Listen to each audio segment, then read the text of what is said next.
I'm going to proceed with my question. سوال میں آپ سے اردو میں کروں گی اور سوال یہ ہے کہ ہم نے اکثر اوقات یہ دیکھا ہے کہ اگر ہم نے یوسف رضا گیلانی صاحب کو ہٹانا ہو یا نواز شریف صاحب کو ہٹانا ہو یا ایون کہ اگر آپ نے قاسم کے ابا کو گرفتار کروانا ہو تو ہماری عدالتیں رات کے 12 بجے بھی کھول دی جاتی ہیں. لیکن جب بھی کوئی زینب مرڈر کیس یا موٹر وے گینگ ریپ کیس یا اس طرح کا کوئی بھی کیس ہوتا ہے تو ہماری عدالتیں بند رہتی ہیں. نور مقدم کیس پہ ہم نے یہ دیکھا کہ ہماری عدالت کھولتی گئی. My question to you is, isn't justice denied, justice late, justice denied?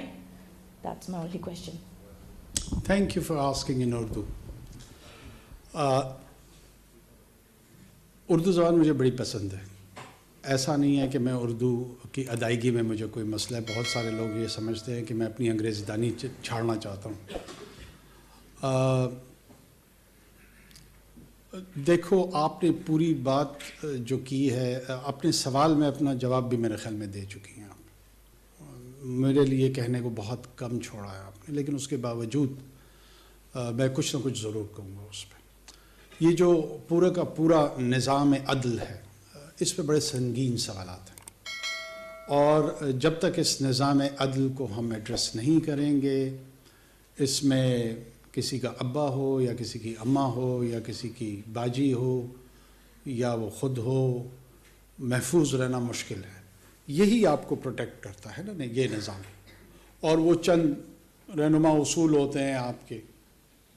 مسئلہ یہی ہے کہ قاسم کے ابا جب خود ہوتے ہیں نا تو ان کو حمید کی اماں بالکل نظر نہیں آ رہی, وہ ناؤنس کے جھگڑے میں پھنس جاتے ہیں.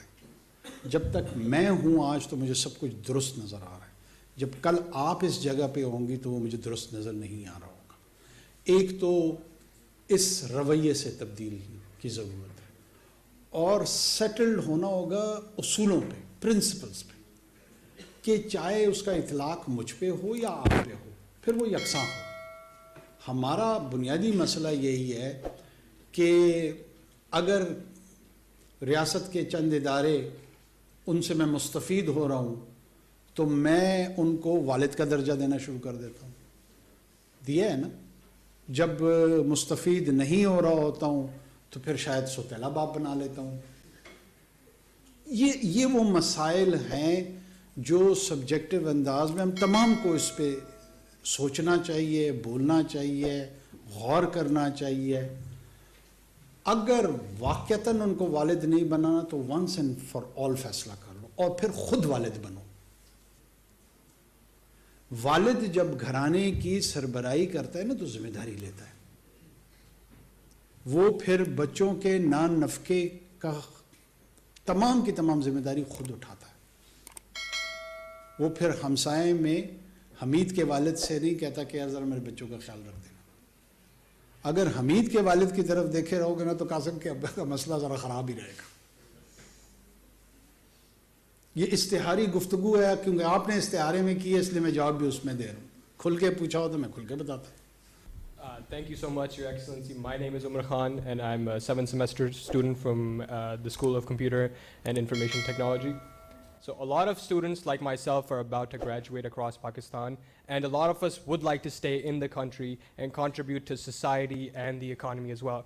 However, the best and brightest often choose to go abroad because they have better opportunities there.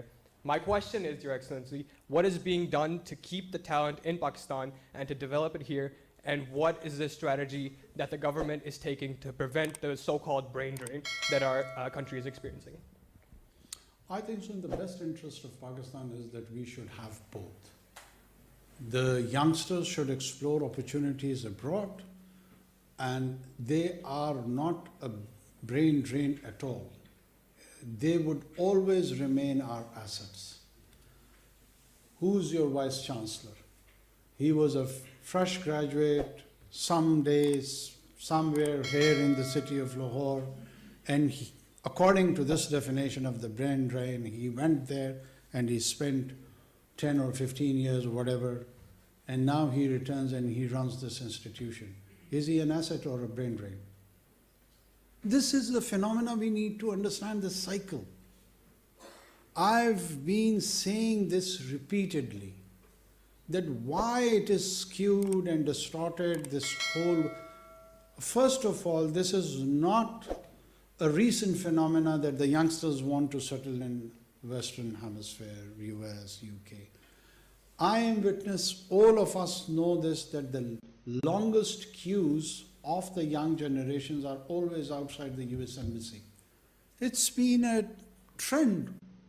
Everybody wanted to go there because of the kind of the American dream, because of the kind of lifestyle, because the kind of opportunities they offer.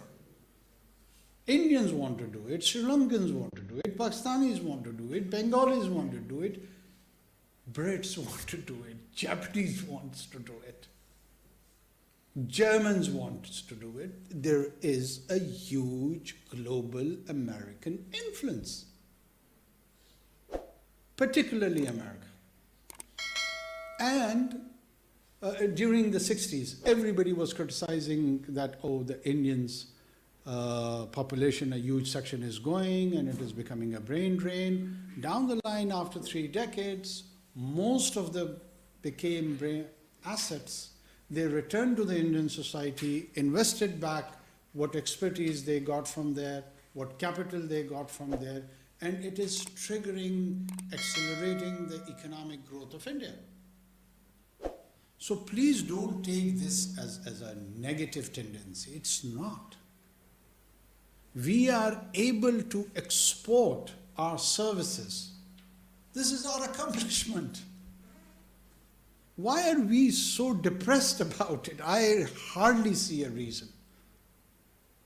If he or she, anyone goes anywhere on the planet, they remain at least for 3 generations attached to this society and state.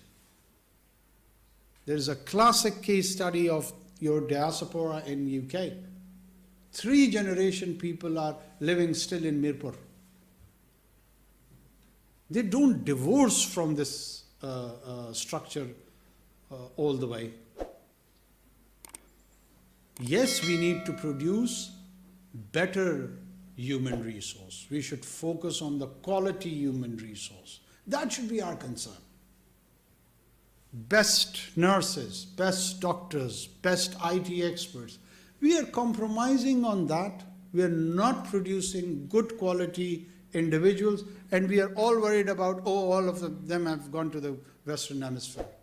That is the wrong concern.